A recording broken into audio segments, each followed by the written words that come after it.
अस्सलाम वालेकुम गाइस, मैं हूँ तौफीक रशीद ख़ान। तो प्रेजेंट इंडेफिनिट टेंस के बाद बारी आती है प्रेजेंट कंटिन्यूस टेंस की। इसे हम प्रेजेंट प्रोग्रेसिव टेंस भी कहते हैं। तो ये बड़ा ही आसान सा टेंस है। ये प्रेजेंट इंडेफिनिट टेंस की तरह कम्प्लेक्स और मुश्किल नहीं है। यानी कि जितना वो पेचीदा था वैसे कोई पेचीदगी इसमें नहीं है, बड़ी सिंपल सा टेंस है। अच्छा, इसका इस्तेमाल हम करते हैं दो सिचुएशन में।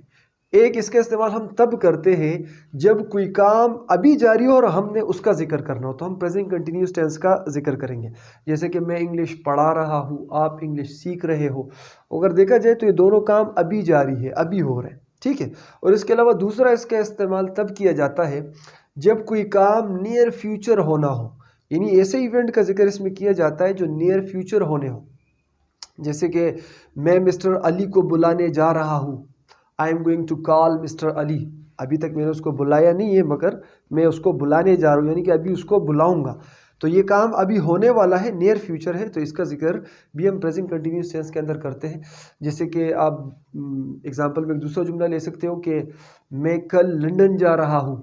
तो मैं अभी गया नहीं हूँ, कल जाऊँगा लंदन, मगर चूंकि I am going to London tomorrow. मगर जो हम टेंस का इस्तेमाल करेंगे वो होगा हमारे पास प्रेजेंट कंटिन्यूस टेंस, या आप इसे प्रेजेंट प्रोग्रेसिव टेंस भी कह सकते हो। तो अच्छा, ये बड़ा ही सिंपल सा, इसमें कुछ ज़्यादा मुश्किल नहीं है। जो इसके पॉजिटिव डिक्लेरेटिव हमारे पास सेंटेंसेस हैं, उनका स्ट्रक्चर ये है। सबसे पहले सब्जेक्ट का इस्तेमाल किया जाता है, उसके बाद हेल्पिंग वर्ब का। इसके जो हेल्पिंग वर्ब है वो क्या, कौन कौन से हमारे पास, इज, एम, आर, ये 3 हेल्पिंग वर्ब है, ठीक है। इसका इस्तेमाल हमारे पास तमाम सिंगुलर सब्जेक्ट्स के साथ किया जाता है। जितने भी सिंगुलर सब्जेक्ट्स है, आई और यू कर छोड़कर, क्योंकि आई भी हमारे पास एक सिंगुलर सब्जेक्ट है और यू भी बाजों का सिंगुलर होता है, बाजों का प्लूरल। इसके अलावा जितने भी सिंगुलर सब्जेक्ट है, इनके साथ हम इसका इस्तेमाल करते हैं। He is, she is, it is, Ali is, pen is, sky is, chair is, जितने भी सिंगुलर सब्जेक्ट है इनके साथ इसका इस्तेमाल किया जाएगा। एम का इस्तेमाल सिर्फ और सिर्फ एक सब्जेक्ट के साथ किया जाता है, वो है आई। जब भी सब्जेक्ट हमारा आई होगा तो हमारा जो हेल्पिंग वर्ब है वो हमारे पास हमेशा ही एम होगा। आर का इस्तेमाल तमाम प्लूरल सब्जेक्ट के साथ किया जाता है। उसके अलावा अगर यू सिंगुलर हुआ तो भी जो है ना, उसके साथ आर का ही इस्तेमाल किया जाता है। यू वैसे एक ऐसा सब्जेक्ट है, इसको हमेशा ही प्लूरल ट्रीट किया जाता है।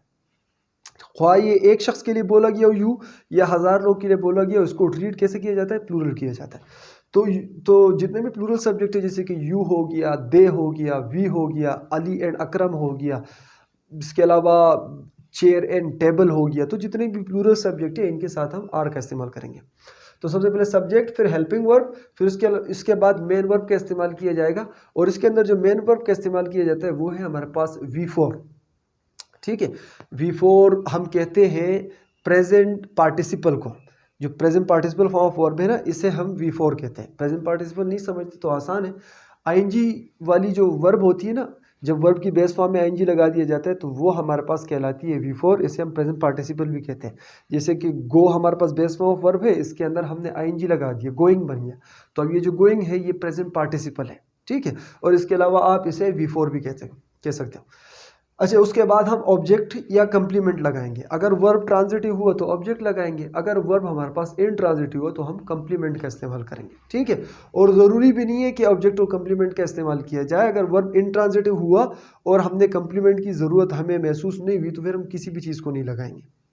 और उसके बाद एक्सटेंशन ऑफ द प्रेडिकेट। तो एक्सटेंशन ऑफ द प्रेडिकेट कहते हैं, अगर मैं आपको मुख्तसरन समझाऊँ तो जुमले का बकिया हिस्सा, अगर जुमला बहुत ही ज़्यादा लंबा है तो जो बाकी जो जुमले का हिस्सा है वो इसके बाद इस्तेमाल किया जाएगा। अच्छा, अगर आप ऑब्जेक्ट और कंप्लीमेंट नहीं जानते तो ये जो है ना, इस पर मैं एक मुफस्सिल वीडियो बना चुका हूँ। लिंक जो है ना वो आपको डिस्क्रिप्शन से मिल जाएगा। इस वीडियो को देखने के बाद वो वीडियो ज़रूर देख लेना, आपके जो है डाउट्स है वो वहाँ से क्लियर हो जाएंगे, ठीक है।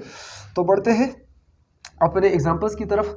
तो पहला जुमला मैंने लिखा है आई एम टीचिंग इंग्लिश, मैं इंग्लिश पढ़ा रहा हूँ।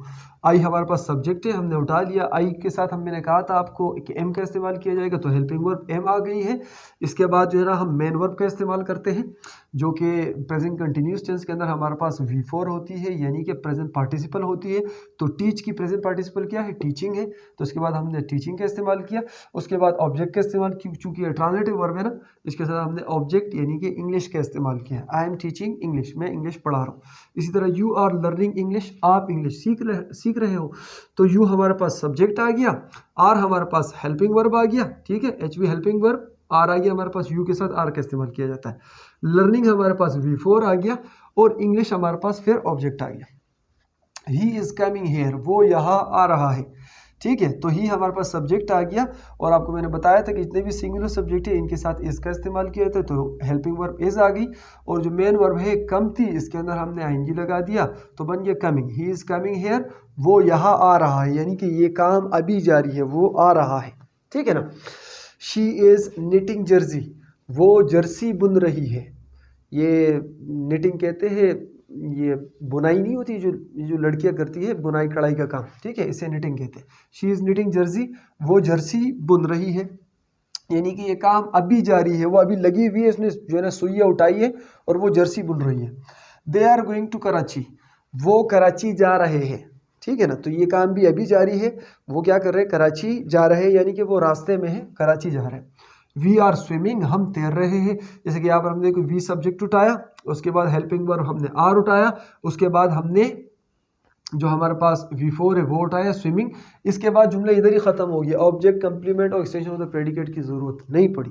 उसकी वजह क्या है कि ये जो हमारे पास वर्ब है स्विमिंग, ये एक इनट्रांजिटिव वर्ब है, इनट्रांजिटिव को ऑब्जेक्ट की जरूरत नहीं होती। अगर कंप्लीमेंट हम लगाते हैं, लगाना चाहे तो लगा सकते हैं, नहीं भी लगाए तो जुमले पर इससे जो है ना कोई खासा फ़र्क नहीं पड़ता। अगर हम लगाना चाहे तो हम कह सकते हैं दे आर स्विमिंग स्लोली, वो आहिस्ता से जो है ना तैर रहे हैं, या कुछ भी लगा सकते हैं। जुमले को जिस भी दिशा में हम ले जाना चाहे, जितना भी लंबा करना चाहे जुमले को हम लंबा कर सकते हैं फ्रेजेस इसके अंदर ऐड करके, मगर बुनियादी चीज़ें यही रहती है, ठीक है। तो यहाँ पर ये जुमला ख़त्म हो गया, वी आर स्विमिंग, हम तैर रहे हैं। Ali is buying that car tomorrow, Ali कल वो गाड़ी ख़रीद रहा है। तो ये भी हमारे पास एक नियर फ्यूचर इवेंट है, यानी कि अभी तक हुआ नहीं है, अभी तक अली ने वो कार ख़रीदी नहीं है। Ali is buying that car tomorrow, Ali कल वो गाड़ी ख़रीद रहा है।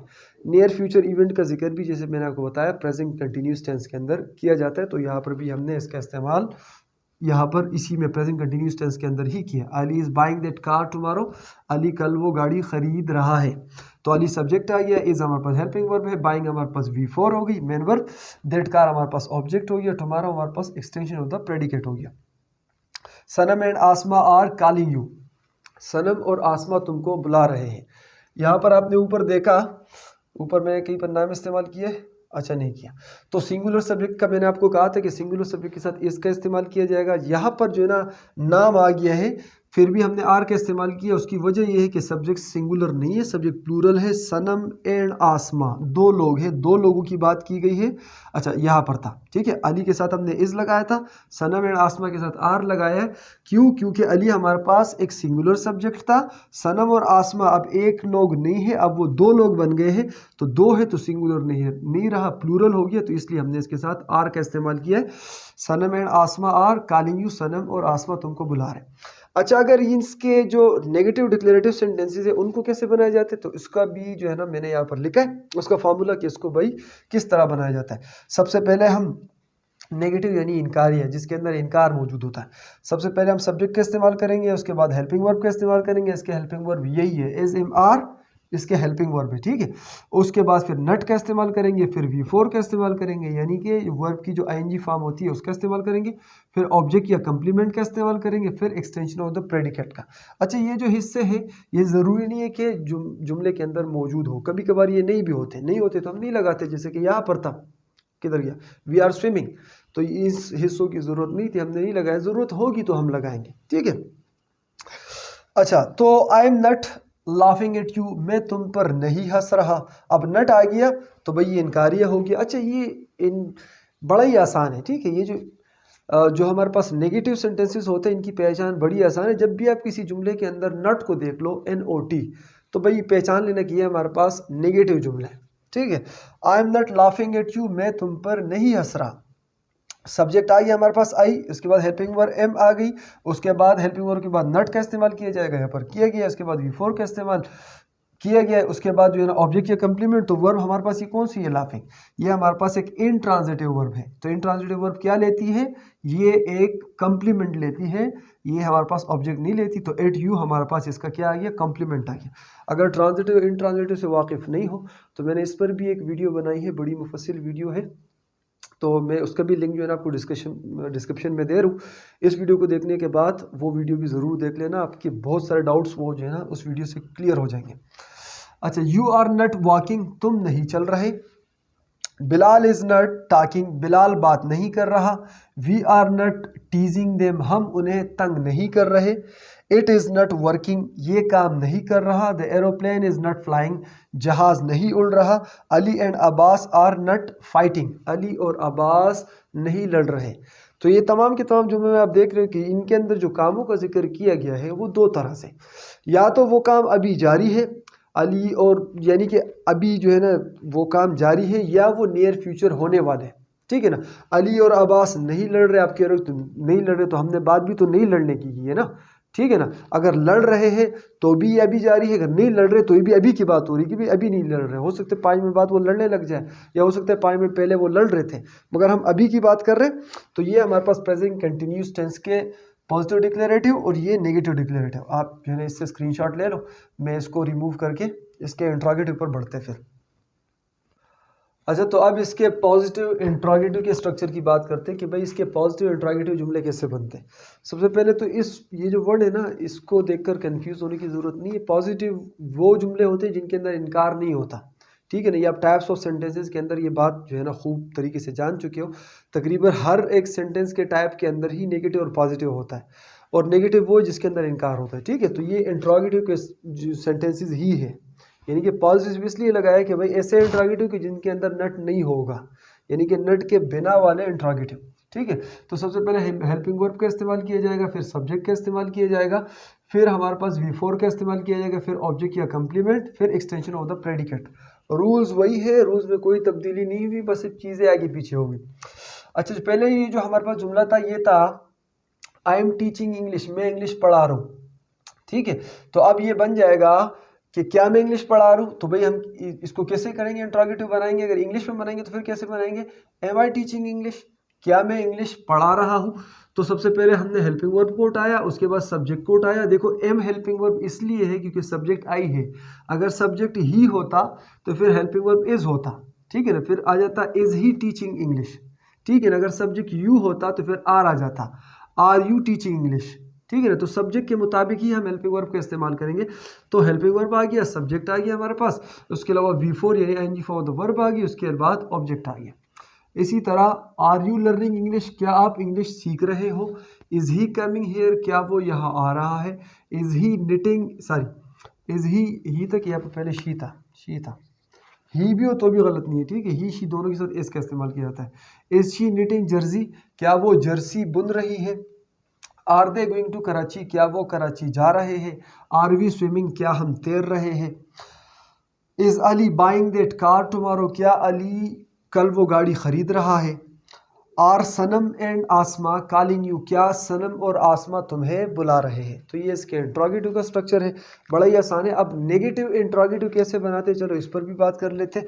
नेगेटिव इंट्रोगेटिव ऐसे सवालिया, देखिए इंट्रोगेटिव मतलब सवालिया, कैसे सवालिया, ऐसे सवालिया जो कि नेगेटिव हो, जिनके अंदर नट का इस्तेमाल किया गया हो। ठीक है, तो सबसे पहले हेल्पिंग वर्ब का इस्तेमाल किया जाएगा, उसके बाद सब्जेक्ट का इस्तेमाल किया जाएगा, फिर नट का इस्तेमाल किया जाएगा, फिर आईएनजी फॉर्म ऑफ वर्ब का इस्तेमाल किया जाएगा, फिर ऑब्जेक्ट या कंप्लीमेंट, फिर एक्सटेंशन ऑफ द प्रेडिकेट। अच्छा, तो बन जाएगा am I not laughing at you, क्या मैं तुम पर नहीं हंस रहा हूँ। आर यू नट वॉकिंग, क्या तुम नहीं चल रहे हो। इज बिलाल नट टॉकिंग, क्या बिलाल बात नहीं कर रहा है। Are we not teasing them, क्या हम उन्हें तंग नहीं कर रहे हैं। इज इट नट वर्किंग, क्या ये काम नहीं कर रहा है। अच्छा, साइन ऑफ इंटरोगेशन नहीं बोलना। ठीक है, जो इंट्रोगेटिव होते हैं ना सवालिया, तो इनके साथ सवालिया निशान का लगना ज़रूरी है, जिसे हम क्वेश्चन मार्क कहते हैं। भाई इसका लगना ज़रूरी है, इसको आपने छोड़ना नहीं है। ठीक है, is the aeroplane not flying, क्या जहाज नहीं उड़ रहा है। Are Ali and Abbas not fighting, क्या अली और अब्बास नहीं लड़ रहे। आर का इस्तेमाल क्यों किया गया, क्योंकि अली एंड अब्बास दो लोग हैं ना, तो सब्जेक्ट प्लूरल है, इसलिए हमने हेल्पिंग वर्ब आर का इस्तेमाल किया। तो ये जो है ना प्रेजेंट प्रोग्रेसिव टेंस था। मुझे उम्मीद है कि इसमें कुछ भी मुश्किल नहीं है। हाल बता आपको ये बता दूं कि I am I am a teacher, you are a student. तो ये जो जुमले ये हमारे पास प्रेजेंट कंटिन्यूस टेंस के नहीं है, ये इससे पिछली वीडियो में आपको बता चुका हूँ, ये प्रेजेंट इंडेफिनिट के जुमले हैं। देखो इज एम आर के आ जाने से कोई जुमला जो है ना वो प्रेजेंट कंटिन्यूस टेंस का नहीं बन जाता। इज एम आर के साथ आईएनजी फॉर्म ऑफ वर्ब का आना ज़रूरी है। जब इज एम आर का इस्तेमाल किया जाएगा और साथ में आईएनजी फॉर्म ऑफ वर्ब का इस्तेमाल किया जाएगा तो ही वो जुमला हमारे पास प्रेजेंट कंटिन्यूस टेंस का कहलाएगा। अगर इज एम आर का इस्तेमाल किया जाए और साथ में जो है ना आईएनजी फॉर्म ऑफ वर्ब का इस्तेमाल नहीं किया जाए तो वो जुमला हमारे पास प्रेजेंट कंटिन्यूस टेंस का नहीं होता है। ठीक है, तो मुझे उम्मीद है कि आपको आज की वीडियो पसंद आई होगी और आपने जो है ना इसको समझा भी होगा। अगर आपको फिर भी इसमें कोई भी दिक्कत है तो आप इस वीडियो को दोबारा देख सकते हो और मुझसे जो है ना आप वो कमेंट में पूछ भी सकते हो। मैं तकरीबन हर एक कमेंट का ही रिप्लाई करता हूँ, आपके भी कमेंट का रिप्लाई ज़रूर करूँगा। अच्छा, तो फिर ऐसे करते हैं कि नेक्स्ट वीडियो में मिलते हैं जो कि होगी प्रेजेंट परफेक्ट टेंस की। ठीक है, तब तक के लिए मुझे दीजिए इजाज़त। अपना बहुत सा ख्याल रखिएगा। अल्लाह हाफिज़।